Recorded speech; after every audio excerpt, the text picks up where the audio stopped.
El propio término proteccionismo es tremendo, ¿no? Porque esto es la perversión del lenguaje. Es muy importante las palabras que se utilizan. Proteccionismo suena como algo bueno. Estás protegiendo a alguien. Estás protegiendo, en teoría, a los productores internos, a los productores nacionales, ¿no? Sucede lo mismo con otro tipo de términos que se aplican habitualmente en el ámbito político, como son las ayudas públicas. Ayudar es bueno. El estado del bienestar. Hombre, bienestar es fantástico, suena muy bien. Sin embargo, todo es tremendamente maniqueo, ¿no? Es tremendamente perverso, y en eso hay que reconocer a la izquierda, a los socialistas, a los estatistas en general, que utilizan de forma brillante el lenguaje para sus propósitos en contraposición con nosotros, ¿no? El proteccionismo comercial tiene consecuencias terriblemente negativas. El auge del nacionalismo económico y comercial, que está teniendo lugar en buena parte del mundo desarrollado, quizá fruto también de la crisis económica. Esta crisis, como todas las crisis, tienen luego efectos que se prolongan en el tiempo y son terriblemente perniciosos. Uno de ellos es el auge del nacionalismo económico o el proteccionismo comercial, el mal llamado proteccionismo comercial. Y como os comentaba, las crisis económicas son tiempos de cambios, y la tormenta financiera internacional que estalló en el año 2008, la más grave desde el crack del 29, pues no ha sido una excepción. Los diagnósticos erróneos y las soluciones fallidas que han adoptado buena parte de los países ricos para tratar de salir del atolladero, como las bajadas de los tipos de interés, el aumento del gasto, restricciones económicas, pues han dificultado enormemente la recuperación en algunos países, provocando un amplio descontento social respecto a los partidos tradicionales. Y bueno, a mí simplemente me gustaría poner como ejemplo de los terribles efectos del proteccionismo una experiencia que tuvo lugar precisamente durante el crack del 29. Os comentaba antes que el año 2008 fue la mayor crisis financiera internacional desde el 29. Se está produciendo ahora una reacción proteccionista.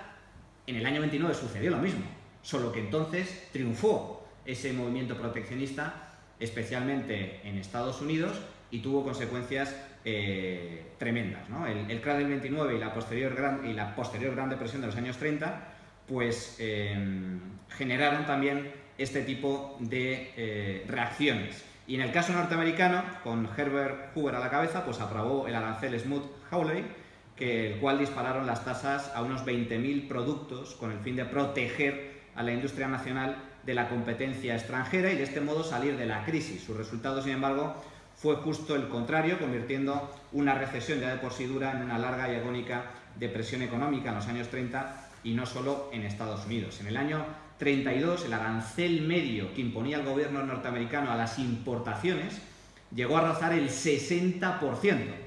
La intención inicial de los legisladores consistía en elevar las rentas de la industria nacional, sobre todo la agrícola, gravando con altos impuestos los productos extranjeros, pero la aprobación de ese arancel desató medidas similares en el resto de potencias. Esto sí que es una regla de suma cero, es decir, tú subes los aranceles para intentar perjudicar a las economías que te venden determinados bienes y servicios, y la reacción de esas economías perjudicadas es subirte los aranceles a ti, que es justo lo que está sucediendo en estos momentos entre Estados Unidos y China. Se produce una guerra arancelaria en la cual yo te subo los aranceles y automáticamente la otra potencia te los sube y el otro reacciona subiéndotelos, y al final ambos pierden.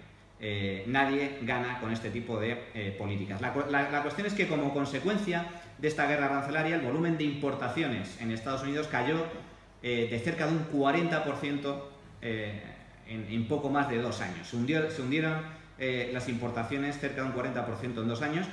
Pero la cuestión es que las exportaciones estadounidenses, precisamente como consecuencia de esa guerra arancelaria, se hundieron un 60%. Es decir, bien, los norteamericanos dejaron de importar 40% o redujeron las importaciones un 40%, pero es que sus ventas al exterior se hundieron un 60%, no llegando a recuperar los niveles precrisis hasta después de la Segunda Guerra Mundial. Así pues, lejos de mejorar la situación de los productores nacionales, la escala arancelaria disparó los costes de producción, puesto que muchas de las importaciones gravadas eran bienes de capital, y además se hundieron las exportaciones, agravando aún más la trágica situación financiera de las empresas, con el consiguiente incremento del paro, el desplome de los salarios y la extensión de las quiebras bancarias asociadas a estos fenómenos. Claro, todas aquellas empresas que vivían fundamentalmente de las exportaciones, me estoy refiriendo básicamente a la industria agrícola, muchas de estas empresas tenían préstamos, el hundimiento del comercio global supuso que estas empresas quebraran y agravó todavía más la crisis bancaria en Estados Unidos, llevando a la quiebra a muchos bancos. La combinación de crack financiero y comercial provocó en Estados Unidos un descenso del PIB real próximo al 30% entre 1929 y 1933, mientras que la tasa de paro escalaba del 3% al 25% y casi el 40% de los bancos entraba en quiebra. Y lo peor de todo es que esta desastrosa guerra económica no solo golpeó a Estados Unidos, sino que golpeó al comercio mundial. El comercio global se hundió debido al aumento generalizado de los aranceles en los países industrializados y la imposición de todo tipo de barreras. El valor de las importaciones bajó casi 2/3 hasta el año 1933 a nivel mundial, 2/3.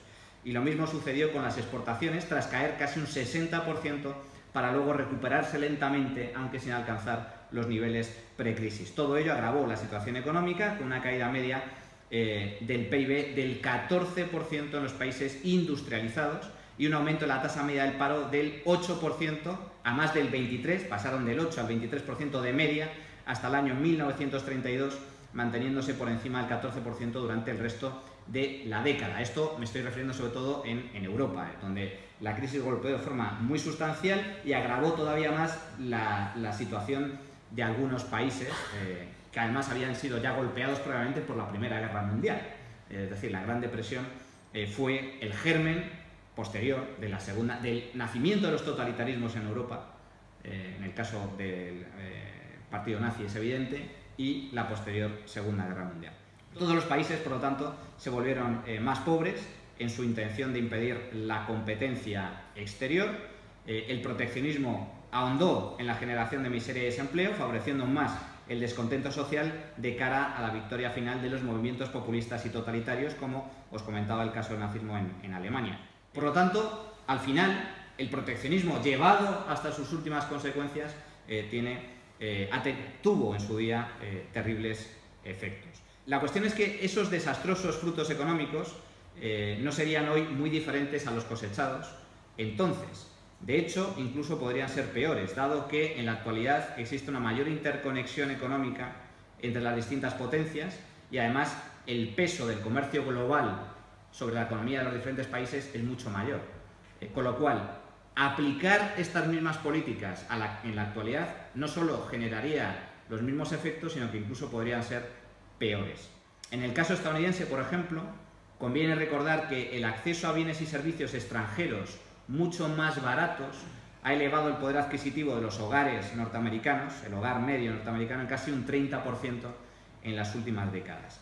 El trabajador medio, además, ha aumentado sus ingresos en cerca de $1.300 anuales durante las 2 últimas décadas de globalización.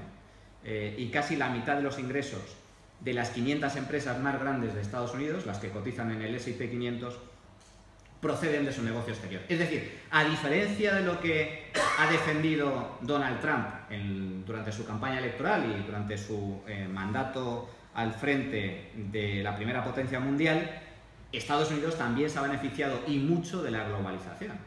El poder importar productos más baratos, bienes y servicios y sobre todo bienes de capital procedentes de otros países, especialmente de China, donde existe una fuerte relación comercial, ha enriquecido a los hogares norteamericanos, porque les ha permitido ganar poder adquisitivo abaratando ese tipo de productos. Pero es que además también les ha permitido ganar más dinero, el sueldo medio de los norteamericanos ha seguido creciendo en las últimas décadas, y también generar mayor volumen de negocio y mayor generación de riqueza, puesto que existe un fuerte número de empresas norteamericanas que también dependen de la economía mundial, también dependen de las exportaciones y como consecuencia pues también se podrían ver afectadas de forma muy sustancial por este tipo de barreras arancelarias. Por lo tanto, la conclusión para mí es claro: el proteccionismo no es la solución, sino el problema.